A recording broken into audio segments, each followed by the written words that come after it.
इस देश में अगर आज़ादी से पहले देखा जाए तो 100 साल से भी ज़्यादा हो गए हैं रिजर्वेशन को आए। आज़ादी के बाद जब देश में न्यू रिजर्वेशन लाया गया तब उसमें ये साफ साफ लिखा हुआ था कि हर 10 साल पर इसका रिव्यू किया जाएगा और ज़रूरत के अनुसार इसमें बदलाव किए जाएंगे। मगर आप और हम दोनों ये जानते हैं कि रिजर्वेशन को अपने वोट बैंक के तौर पर सिर्फ यूज़ किया गया।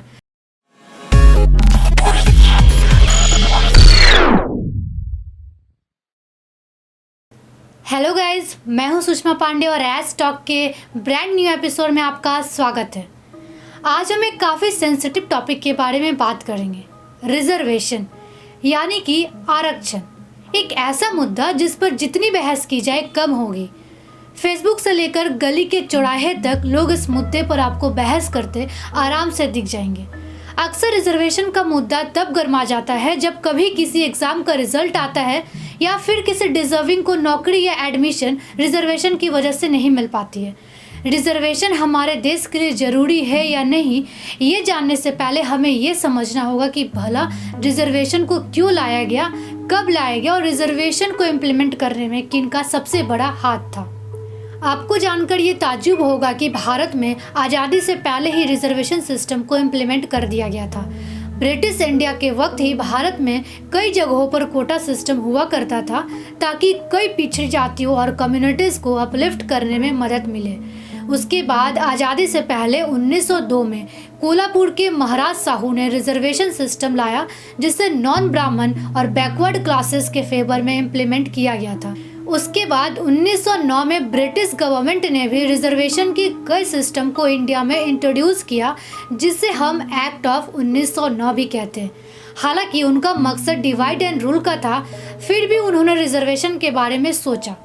उसके बाद अगस्त 1932 में ब्रिटेन के प्रधानमंत्री रामसे मैकडोनल्ड ने राउंड टेबल कॉन्फ्रेंस में ये कहा था कि प्रोविंशियल गवर्नमेंट बनाने के लिए जो इलेक्शन होगी उसमें सेपरेट रिप्रेजेंटेशन दी जाएगी धर्म के आधार पर, जैसे Muslim, Sikh, Christian, Anglo Indians, Europeans और पिछड़े वर्ग के लोग। ये प्रस्ताव काफ़ी कंट्रोवर्शियल था और देश को कई हिस्सों में बांटने वाला था, जिसका महात्मा गांधी ने उस वक्त विरोध भी किया था। मगर बाबा भीमराव अंबेडकर इसके पक्ष में थे और फाइनली इन दोनों ने आपस में डिस्कशन करके ये फैसला लिया कि एक सिंगल हिंदू इलेक्टोरेट होगा जिसमें दलित्स और SC/ST को रिजर्व सीट्स मिलेगी और इस पूरे मामले को पूना पैक्ट बोला गया। इस तरीके से आज़ादी से पहले ही भारत में रिजर्वेशन पॉलिसीज़ को इम्प्लीमेंट किया गया।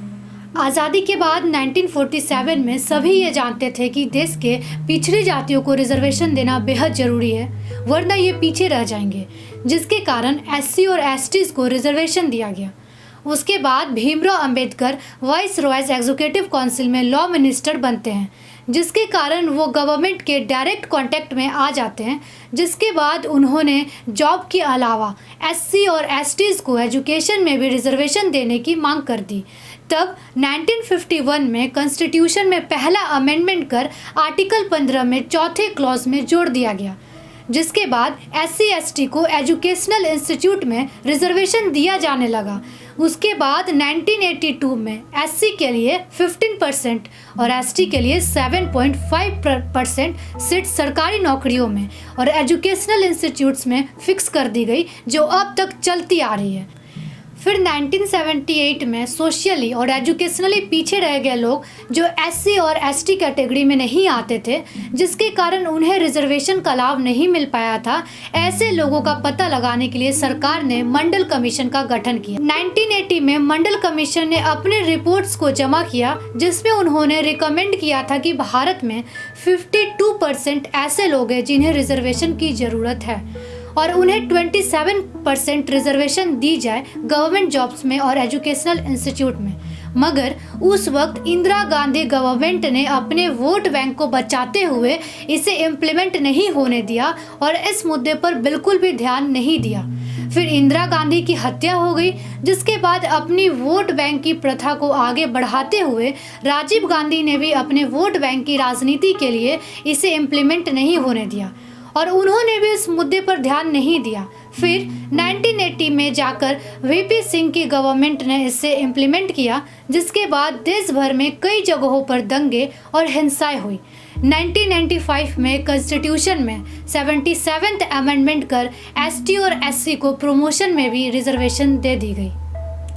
अब तक आपने देखा कि देश के विभिन्न वर्गों को रिजर्वेशन दी गई, फिर चाहे वो समाज की पिछड़ी जाति हो या कोई एजुकेशनली पीछे रह गया वर्ग हो, सबको आरक्षण दिया गया।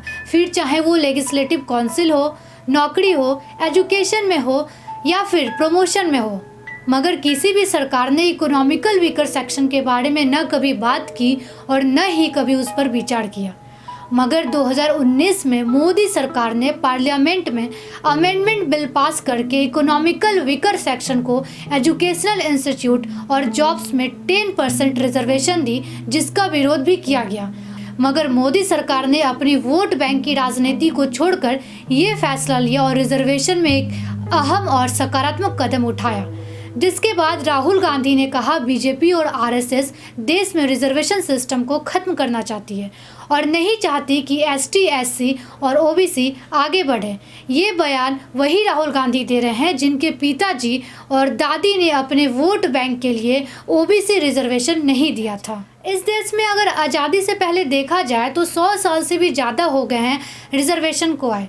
आज़ादी के बाद जब देश में न्यू रिजर्वेशन लाया गया तब उसमें ये साफ साफ लिखा हुआ था कि हर 10 साल पर इसका रिव्यू किया जाएगा और ज़रूरत के अनुसार इसमें बदलाव किए जाएंगे। मगर आप और हम दोनों ये जानते हैं कि रिजर्वेशन को अपने वोट बैंक के तौर पर सिर्फ यूज़ किया गया। कांग्रेस द्वारा अगर रिजर्वेशन का सही इस्तेमाल किया जाता तो शायद हमें रिजर्वेशन इतिहास के पन्नों में दिखता। Paris school of economic studies के प्रोफेसर गुहिम कैसन ने रिजर्वेशन के ऊपर स्टडी भी की थी, जिसका ओवरऑल कंक्लूजन ये निकलता है कि रिजर्वेशन का जो बेनिफिट है वो सिर्फ अर्बन एरियाज़ में ही मिलता है।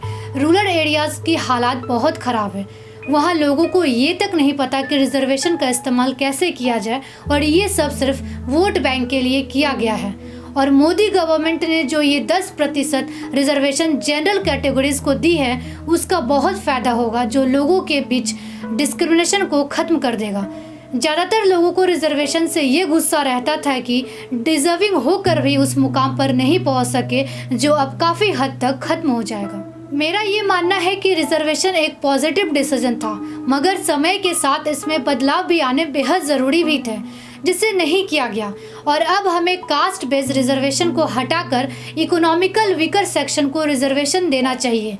आपका रिजर्वेशन पर क्या ओपिनियन है कमेंट बॉक्स में बताएं और इस वीडियो को ज़्यादा से ज़्यादा लोगों तक शेयर करें और हमारे चैनल को सब्सक्राइब करें।